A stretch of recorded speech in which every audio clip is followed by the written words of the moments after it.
are going through the themes of the novel Wild Sargassoti. The main theme is the oppression of slavery and entrapment. What is entrapment? It means the state of being caught. The spectre of slavery and entrapment pervades Wild Sargassoti. The ex-slaves who worked on the sugar plantations of wealthy Creoles figure prominently in part 1 of the novel, which is set in the West Indies in the early 19th century. We know it very well. The novel Wild Sargassoti is set in the West Indies in the early 19th century. Part 1 of the novel speaks about the life of ex-slaves who worked on the sugar plantations. Although the Emancipation Act has freed the slaves by the time of Antoinette's childhood, compensation has not been granted to the island's black population, breeding hostility and resentment between servants and their white employers. The novel starts with Antoinette's childhood. Because of Emancipation Act, the slaves have freed, but the compensation has not been granted to the island's black population. There are breeding hostility and resentment between servants and their white employers. Antoinette's mother is particularly attuned to the animosity that colors many employer-employee interactions. Enslavement shapes many of the relationships in Rice's novel, not just those between blacks and whites. In this novel, Antoinette's mother Annette is adjusted with the black. We can't see any dislike towards them. When we go through Rice's novel, enslavement shapes many of the relationships. Annette feels helplessly imprisoned at a Colibri estate after the death of her husband, repeating the word marooned over and over again. Likewise, Antoinette is doomed to a form of enslavement in her love for and dependency upon her husband. The two main characters in this novel, Annette and her daughter Antoinette, they are in enslavement. Annette feels imprisoned at a Colibri estate after the death of her first husband, so she repeats the word marooned. Later she married Mr. Mason to get the protection from him. But we already understood what happened in Annette's life. Antoinette is also distracted to a form of enslavement in her love for and dependency upon her husband. Women's childlike dependence on fathers and husbands represents a figurative slavery that is made literal in Antoinette's ultimate physical captivity. Through this novel, Jean Rice underlines that women have the tendency to depend on fathers and husbands. As the result, they are in slavery. The next theme is the complexity of racial identity. Subtleties of race and the intricacies of Jamaica's social hierarchy play an important role in the development of the novel's main themes. Whites born in England are distinguished from the white Creoles, descendants of Europeans who have lived in the West Indies for one or more generations. Complexity of racial identity is also very important theme in this novel, White Circa Society. Further complicating the social structure is the population of black ex-slaves who maintain their own kinds of stratification. We can go through the examples relating this novel. Krishnan, for instance, stands apart from the Jamaican servants because she is originally from the French Caribbean island of Martinique. Furthermore, there is a large mixed race population. As white slave owners throughout the Caribbean and the Americas were notorious for raping and impregnating female slaves. I hope all of you have remembered well the character Krishnan. She is from the French Caribbean island of Martinique. So we can see that she is apart from the Jamaican servants. We can also see that the white slave owners throughout the Caribbean and the Americas were notorious for raping and impregnating female slaves. Sandy and Daniel Cosway, two of Alexander Cosway's illegitimate children, both occupy this middle ground between black and white society. Interaction between these racial groups is often antagonistic. Antoinette and her mother, however, do not share the purely racist views of other whites on the island. Both women recognize their dependence on the black servants who care for them, feeling a respect that often borders on fear and resentment. In this manner, power structures based on race always appear to be on the brink of reversal. Even we can identify the conflict between the whites and the black. But in this novel, Annette and her mother Antoinette, they recognize their dependence on the black servants who care for them. So they can feel a respect that often borders on fear and resentment. Next, we are going to speak about the link between womanhood, enslavement, and madness. All these are very important in this novel, White Circa Society. Womanhood intertwines with the issues of enslavement and madness in Rice's novel. Ideals of proper feminine deportment are presented to Antoinette when she is a girl at the convent school. When we go through Rice's novel, we can see that womanhood twisted with the issues of enslavement and madness.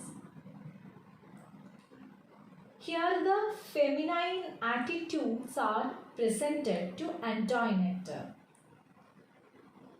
when she joins at the convent school. Two of the other Creole girls, Miss Germaine and Helen de Plana, embody the feminine virtues that Antoinette is to learn and emulate, namely beauty, chastity, and mild, even-tempered manners. Through the two Creole girls, Miss Germaine and Helen de Plana, Jean Rice speaks about womanhood. Mother St. Justine's praises of poised and imperturbable sisters suggest an ideal of womanhood that is at odds with Antoinette's own hot and fiery nature. Indeed, it is Antoinette's passion that contributes to her melancholy and implied madness. I think all of you remember the character Mother Saint Justine. She always praises of the self-confident and calm sisters because of their womanhood. Rice also explores her female characters' legal and financial dependence on the men around them. After the death of her first husband, Antoinette's mother sees her second marriage as an opportunity to escape from her life at Colibri and regain status among her peers. For the men in the novel, marriage increases their wealth by granting them access to their wives' inheritance. In both cases, womanhood is synonymous with a kind of childlike dependence on the nearest man. I already told you, Annette remarries because she wants to get the protection from a man. At the same time, the two heroes of this novel, they want to increase their wealth through their marriages, through their wives' inheritance. So here, womanhood is synonymous with a kind of childlike dependence on the nearest man. വിവാഹത്തിലൂടെ സ്വത്ത് സമ്പാദിക്കാമെന്നുള്ള പുരുഷന്മാരുടെ മോഹം വളർത്തിയെടുക്കുന്നത് ജീവിതത്തിൽ സ്വന്തം കാലിൽ നിൽക്കാനുള്ള സ്ത്രീയുടെ കഴിവില്ലായ്മയും അതോടൊപ്പം സമൂഹത്തിൽ സ്റ്റാറ്റസോടുകൂടി ജീവിക്കണമെങ്കിൽ, സ്വതന്ത്രമായി ജീവിക്കണമെങ്കിൽ ഒരു പുരുഷൻ്റെ സപ്പോർട്ട് വേണമെന്നുള്ള സ്ത്രീയുടെ വിശ്വാസവും മൂലമാണ് പലപ്പോഴും സ്ത്രീകൾ അടിമത്തത്തിലേക്ക് വലിച്ചിഴക്കപ്പെടുന്നതെന്നാണ് ഈ ഒരു നോവലിലൂടെ ജീൻ റൈസ് വ്യക്തമാക്കുന്നത്.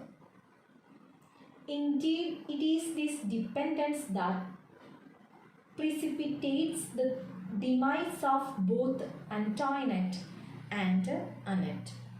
Both women marry white Englishmen in the hopes of relieve their fears as unsafe outsiders, but the men betray and abandon them.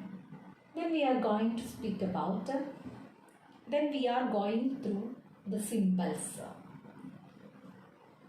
First one is birds. Coco, Annette's pet parrot, enacts Antoinette's own destruction.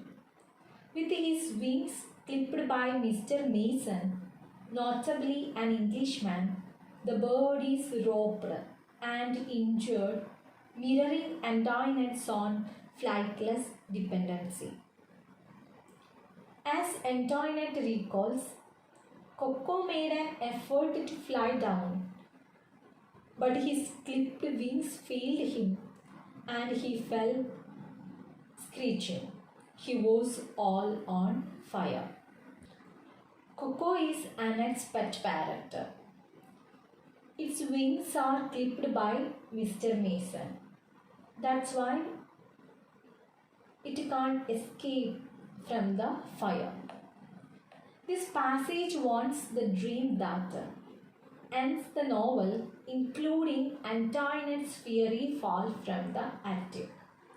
As omens and warnings, birds invite Antoinette to invest meaning and significance in the natural world.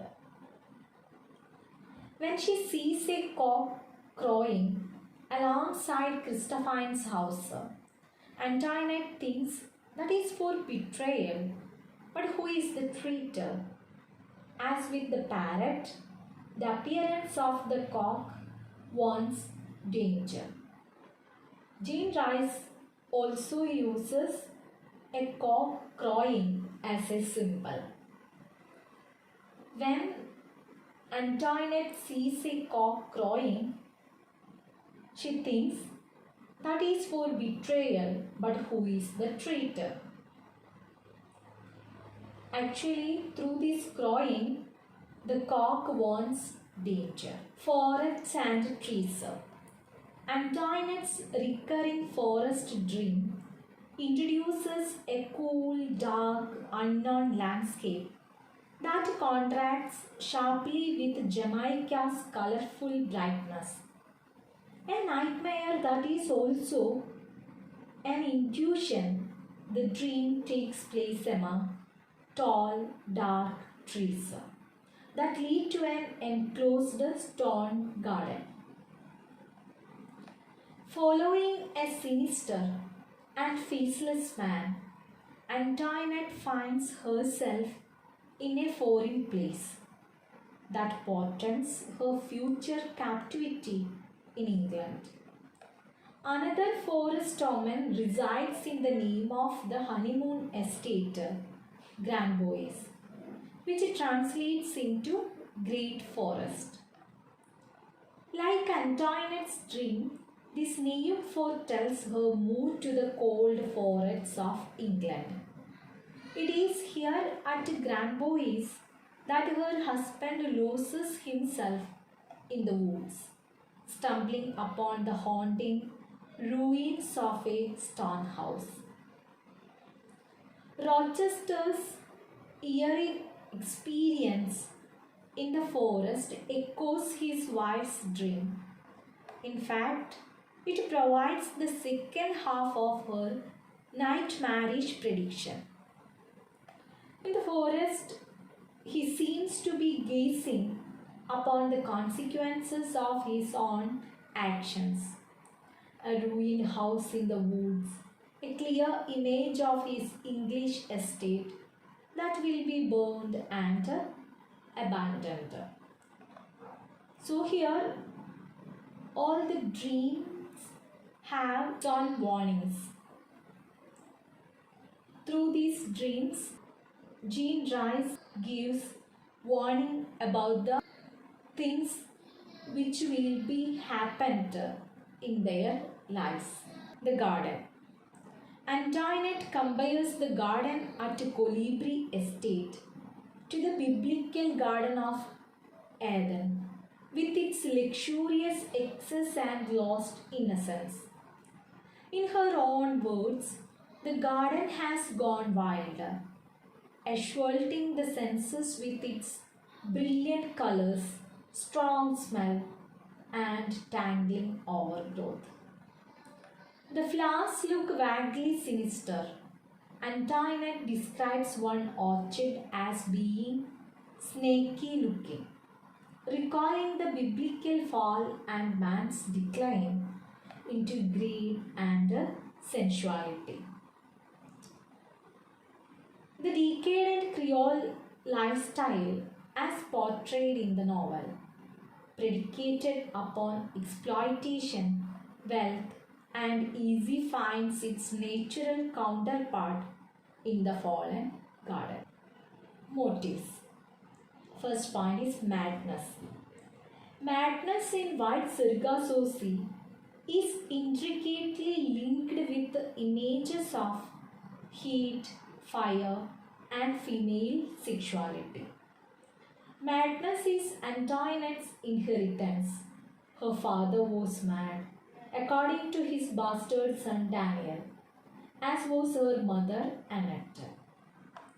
It is significant that women like Antoinette and her mother are the most susceptible to madness, pushed as they are into childlike servitude and feminine docility.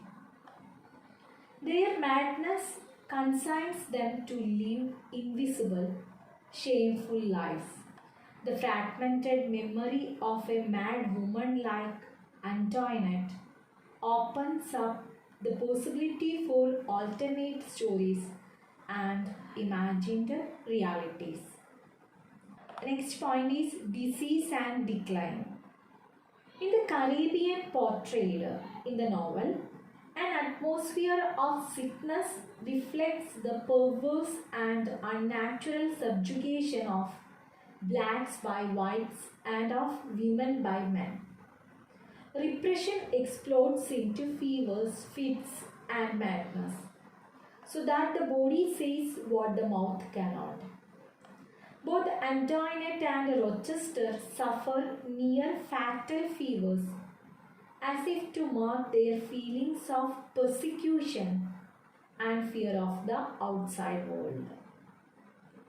Antoinette naively believes her family's cure lies abroad in England.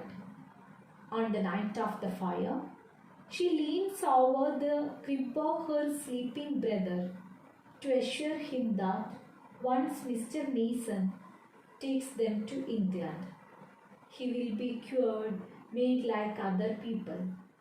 However, England offers no cure, as Antoinette herself further deteriorates when she is dead. Death seemingly hovers over Antoinette's every moment. One of the first memories she recounts from her childhood is that of her mother's poisoned horse, lying dead in the heat and swarming with flies.